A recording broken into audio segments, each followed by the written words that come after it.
Welcome friends and students, आदाब है आपका मीर एकेडमी में खुर्शीद सर के साथ। मीर एकेडमी में आज हम 6th क्लास की जो सोशल साइंस है उसका geography section the earth our habitat उठाएंगे। 6th क्लास की जियोग्राफी का जो लेसन नंबर 1 है वो है the earth in the solar system. Earth के बारे में ये लेसन।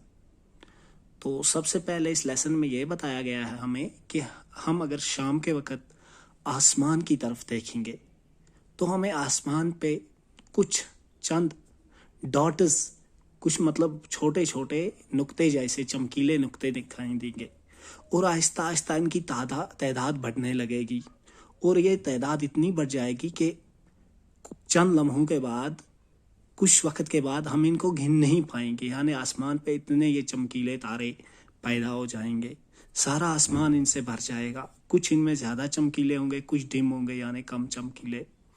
ऐसा लगेगा कि जो आसमान है ये डायमंड्स के साथ स्टडेड है, यानी इसमें जैसे ये हीरे जवाहरात लगाए गए हैं और ये सारे हमें चमकते हुए नजर आएंगे। लेकिन अगर आप गौर से देखेंगे तो ये सारे तो ज़्यादा तेज़ नहीं चमकते। कुछ इनमें तेज़ चमकते हैं लेकिन कुछ सिर्फ थोड़ा सा ग्लो करते, थोड़ा सा चमकते हैं। इन ऑब्जेक्ट्स के अलावा हम एक मून यानी एक चांद भी देखते हैं। ज़्यादातर दिनों ये हमें शाम के बाद आसमान पे दिखाई देता है। लेकिन ऐसा है कि चांद हमें डिफरेंट टाइम्स, डिफरेंट शेप्स और डिफरेंट पोजिशंस में दिखाई देता है। तो ये बात थोड़ी सी समझने की है फ्रेंड्स। डिफरेंट टाइम्स, किसी दिन हमको ये शाम को 6 बजे दिखाई देगा, किसी दिन 7 बजे, किसी दिन 8 बजे, किसी दिन 10 बजे, किसी दिन 12 बजे, किसी दिन रात के 4 बजे, किसी दिन 6 बजे। ऐसे ही डिफरेंट शेप्स में रोज़ हमें ये दिखाई देता है। ये एक दिन ये आधा होता है, फिर उससे आगे बढ़ता बढ़ता जब तक फुल मून। और डिफरेंट पोजिशंस, किसी दिन ये हमें ईस्ट में मिलता है, किसी दिन वेस्ट में, किसी दिन सेंटर में, ऐसे ही नॉर्थ में, साउथ में। हम तकरीबन एक बार हम फुल महीने में एक बार हम फुल मून देखते हैं कि चांद पूरे का पूरा। इसको फुल मून नाइट भी हम कहते हैं, यानी चांद, पूरे चांद की रात। या इसके बाद हमें चांद दिखाई नहीं देता अगले कुछ दिनों तक, तकरीबन 15 दिन, और उसके बाद हमें एक नया चांद दिखाई देता है जिसको हम न्यू मून नाइट, नए चांद की रात कहते हैं। इस दिन अगर आसमान पे अबर आलूद नहीं हुआ, आसमान साफ हुआ, तो हमें चांद अच्छा दिखाई देता है जिस दिन ये नया पैदा होता है।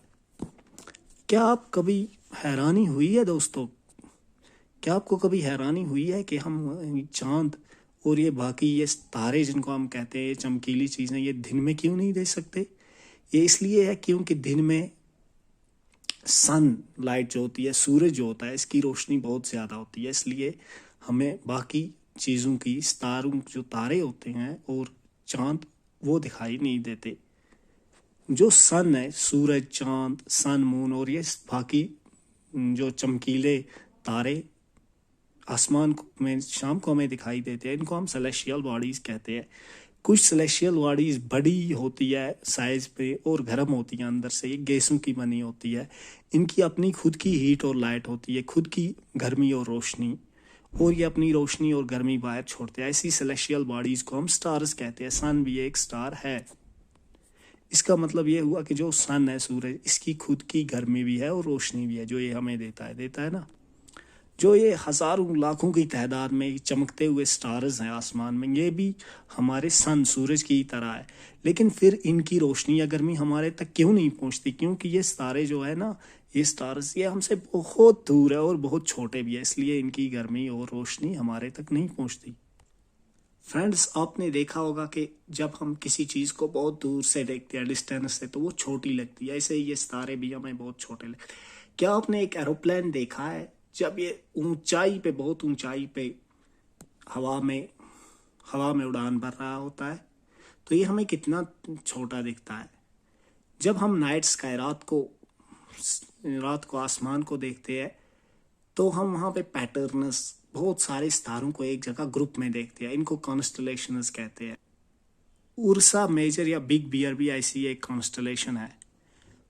पुराने ज़माने में लोग क्या करते थे? लोग रात को सितारों की मदद से डायरेक्शन, यानी सिमत, कि किस सिमत, ईस्ट किस सिमत है, वेस्ट किस सिमत है, किस तरफ है, यानी तो सितारों की मदद से डायरेक्शन देखते थे, सिमतें देखते थे पुराने ज़माने में लोग। हमें पता है नॉर्थ में, शुमाल में, आसमान में एक स्टार है जो हमेशा नॉर्थ में ही होता है, नॉर्थ डायरेक्शन में ही, इसको पोल स्टार कहते हैं।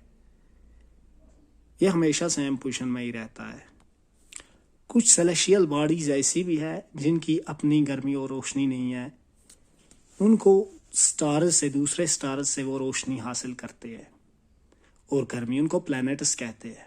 वर्ड प्लैनेट ग्रीक वर्ड यानी ग्रीक लफ्ज प्लैनेटाई से निकला है, जिसका माने है वैंडरर, घूमने वाला। अर्थ भी एक प्लैनेट है ना दोस्तों, तो अर्थ को हीट और लाइट कहाँ से आती है, गर्मी और रोशनी? सन से, सूरज से, क्योंकि सूरज हमारा नियरेस्ट स्टार है। अगर हम अर्थ को भी स्पेस से देखेंगे या मून से देखेंगे तो ये भी हमें मून की तरह, चांद की तरह चमकती हुई नजर आती है। मून जो आसमान में हमें चांद दिखाई देता है, ये एक सैटेलाइट है, ये हमारी ज़मीन का एक साथी है और इसके इर्द गिर्द घूमता है।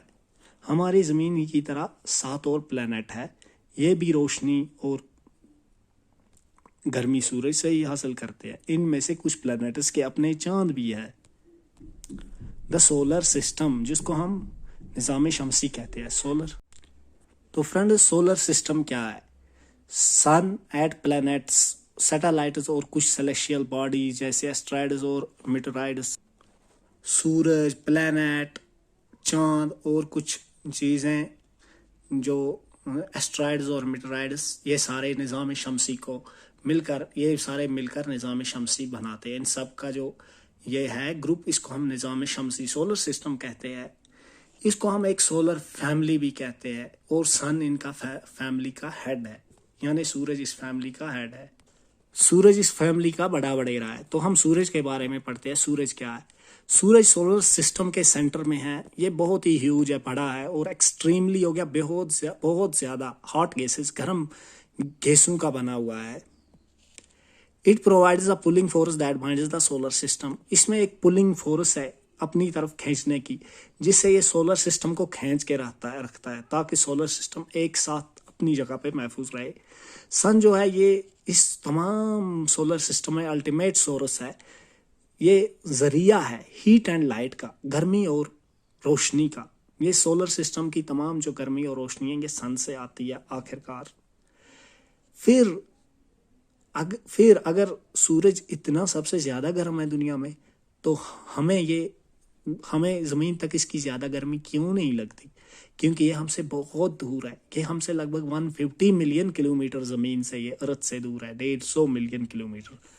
अब प्लैनेट्स के बारे में, 8 प्लैनेट्स है सोलर सिस्टम में। अब सन सूरज से ये कितने दूर है उसी हिसाब से, जो पहले नज़दीक है, कम दूरी है सूरज से प्लैनेट के दरमियान, पहले हम उसका नाम पढ़ेंगे, फिर उससे दूर जो है, फिर ऐसे आगे चलेंगे, लास्ट में उसका नाम आएगा जो सूरज से सबसे ज़्यादा दूर है। पहले मरकरी, फिर वीनस, फिर तीसरे नंबर पे अर्थ आता है, फिर मार्स, फिर जुपिटर, फिर सैटर्न, फिर यूरेनस, फिर नेपट्यून। 8वां प्लैनेट जो है ये सोलर सिस्टम में अपने फिक्सड पाथ्स पे, इनके मखसूस रास्ते हैं, फिक्सड रास्ते हैं, ये उन पे चलते हैं सूरज के आसपास। ये रास्ते थोड़े इलोंगेटेड है, इन रास्तों को ऑर्बिटर्स कहते हैं। मरकरी जो है ये सूरज से सबसे नज़दीक है। ये सूरज के आसपास 88 दिनों में एक चक्कर काटता है अपने ऑर्बिट पे। वीनस जो है इसको अर्थ ज़मीन का ट्विन समझा जाता है, यानी ज़मीन का भाई, क्योंकि इसकी साइज़ और शेप जो है वो ज़मीन से, इसकी शक्ल ज़मीन से मिलती जुलती है। अगस्त 2006 तक एक और प्लाटो जो था, प्लाटो नाम का एक और प्लैनेट था, लेकिन इंटरनेशनल एस्ट्रोनॉमिकल यूनियन ने एक फैसला लिया 2003 में। उसमें कुछ और सेलेस्टियल बॉडीज और प्लेटो जो है इनको डॉर्फ प्लैनेट्स के ग्रुप में रखा गया। अब प्लेटो प्लैनेट नहीं है, ये डॉर्फ प्लैनेट है। अब हम अपनी ज़मीन के बारे में अर्थ के में पढ़ते हैं। अर्थ तीसरा नज़दीकी प्लैनेट है सूरज से, और साइज़ में अगर हम इसका साइज़ देखें तो ये 5वां बड़ा प्लैनेट है। ये पोलस की तरफ थोड़ा फ्लैटनड है, प्लान है, बाकी ये गोल है, जैसे आपने ग्लोब देखा होगा। इसलिए हम ज़मीन पूरी सर्कल भी नहीं है या बाल शेप नहीं है पूरी, ये इलोंगेटेड है थोड़ा पोलस की तरफ से। तो इस शेप को हम गियोड कहते हैं। गियोड का मतलब है ज़मीन जैसा, ज़मीन जैसी शक्ल। फ्रेंड, जिंदा रहने के लिए जो चीज़ें ज़रूरी है, जो कंडीशंस फेवरेबल है जिंदगी के लिए, वो सिर्फ ज़मीन पे ही, अर्थ पे ही हमें मिलती है। अर्थ जो है ज़मीन, ना ये ज़्यादा गर्म है ना ये ज़्यादा ठंडी है, इसके ऊपर पानी और हवा भी है। पानी और हवा चूंकि जिंदा रहने के लिए बहुत ही ज़रूरी है। तो जो हवा है इसमें लाइफ सपोर्टिंग गैस है ऑक्सीजन, जो हम पीते हैं। इस वजह से ज़मीन एक यूनिक प्लेनेट है कि अलग थलग सोलर सिस्टम में, क्योंकि इसमें ज़िंदगी बसती है। यहाँ पे चीज़ें, जिंदा चीज़ें रह सकती है। अगर हम आउटर स्पेस से, खला से ज़मीन को देखेंगे तो ये बिल्लू लगता है, क्योंकि इसका 2/3 हिस्सा जो है ऊपर का सरफेस, 3 हिस्सों में से 2 हिस्से ज़मीन का जो सरफेस है, ऊपरी सतह, ये पानी है, इस पे पानी ही पानी है। इसलिए ज़मीन हमें खला से, स्पेस से बिल्लू दिखती है, इसलिए ज़मीन को हम बिल्लू प्लैनेट भी कहते हैं। अब हम पढ़ते हैं मून के बारे में। हमारी ज़मीन की एक नेचुरल सैटेलाइट है मून। मून जो है इसका डायामीटर ज़मीन का 1/4 है, लेकिन ये हमें बहुत बड़ा दिखता है क्योंकि ये बाकी सेलेस्टियल बॉडीज़ के मुकाबले में चांद ज़मीन से थोड़ा नज़दीक ही है। ये लगभग 3,84,400 किलोमीटर हमारी अर्थ से दूर है, यानी ये हमसे 3,84,400 किलोमीटर दूर है। अब आप मुकाबला कर सकते हैं कि सूरज हमसे कितना दूर था और चांद कितना दूर है। चांद कम ही दूर है, सूरज तो बहुत ज़्यादा दूर है। सूरज जो है ये हमारी ज़मीन के इर्द गिर्द चक्कर लगाता रहता है और तकरीबन 27 दिनों में एक चक्कर पूरा करता है। इसको इतना ही टाइम एक स्पिन पूरा करने में लगता है, इसलिए जो चांद है ये हमें एक ही साइड से दिखता है। ये अर्थ से इसका एक ही साइड दिखता है। मून जो है, चांद, इस पर भी जिंदगी का कोई हमें आसार नहीं मिला है, यानी यहाँ पे भी ऐसी कंडीशंस नहीं है जो जिंदा चीज़ों के लिए ज़रूरी है। इसके ऊपर पहाड़ है, प्लेन इलाके हैं और डिप्रेशनस का मतलब गड्ढे है। इसलिए जो सूरज है, चांद है, सॉरी, जो चांद है, इससे हमें अगर ज़मीन की से देखते हैं तो ये हमें थोड़ा, इसमें हमें शैडो लगता है, जैसे इसमें हमें साया जैसा महसूस होता है। एस्ट्राइड्स क्या है? स्टार्स, प्लैनेट्स, सैटेलाइट्स के अलावा कुछ टिनी बॉडीज है जो हमेशा सूरज के आसपास घूमती रहती है, इनको एस्ट्राइड्स कहते हैं। ये मार्स और जुपिटर के रास्ते के बीचों बीच वाक़ा है। साइंसदानों का मानना है कि एस्ट्राइड्स कभी एक और प्लैनेट हुआ करता था और ये बिखर कर, टूट फूट कर हो गई है इसमें, और ये इसके हिस्से है। मीटराइड्स जो सूरज के आसपास कुछ पत्थर जैसे टुकड़े, पत्थरों के टुकड़े जैसे घूमते रहते हैं, इनको मीटराइड्स कहते हैं। ये मीटराइड्स कभी कभी ज़मीन पे गिरते हैं, कभी कभी ये हवा में ही जल जाते हैं, लेकिन और इनसे थोड़ी सी रोशनी खारिज होती है, लेकिन कभी कभी ये आधे जले हुए ज़मीन पे गिरते हैं और ज़मीन में घड़े बना देते हैं। इसके अलावा क्या दोस्तों, आपने वो वाइटिश कलर का सफ़ेदी देखी है आसमान पे? ये क्या होता है? सफ़ेद रास्ता जैसा। ये मिलियंस ऑफ स्टार्स के बहुत सारे झुंड होते हैं और इस बैंड को हम मिल्की वे गैलेक्सी कहते हैं। हमारा सोलर सिस्टम जो है ये इस गैलेक्सी का हिस्सा है। गैलेक्सी क्या है? ये ह्यूज सिस्टम होता है बिलियंस ऑफ स्टार्स का। इसमें डस्ट, गर्दो गुबार और गैसों के ज़रात भी मौजूद होते हैं। हमारे यूनिवर्स में, कायनात में ऐसी मिलियंस गैलेक्सीज है। यूनिवर्स को हम उर्दू में कायनात कहते हैं। ये देखना, ये अंदाज़ा लगाना मुश्किल है कि कायनात कितनी बड़ी है, यूनिवर्स कितना बड़ा है। साइंसदान अभी भी यूनिवर्स के बारे में बहुत कुछ जानने की कोशिश कर रहे हैं।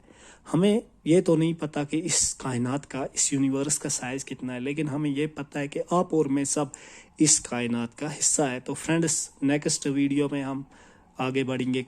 नेक्स्ट टाइम क्वेश्चंस और बाकी चीज़ें जो हमको लगेंगी कि और थोड़ा एक्सप्लेन करने की है। थैंक्स।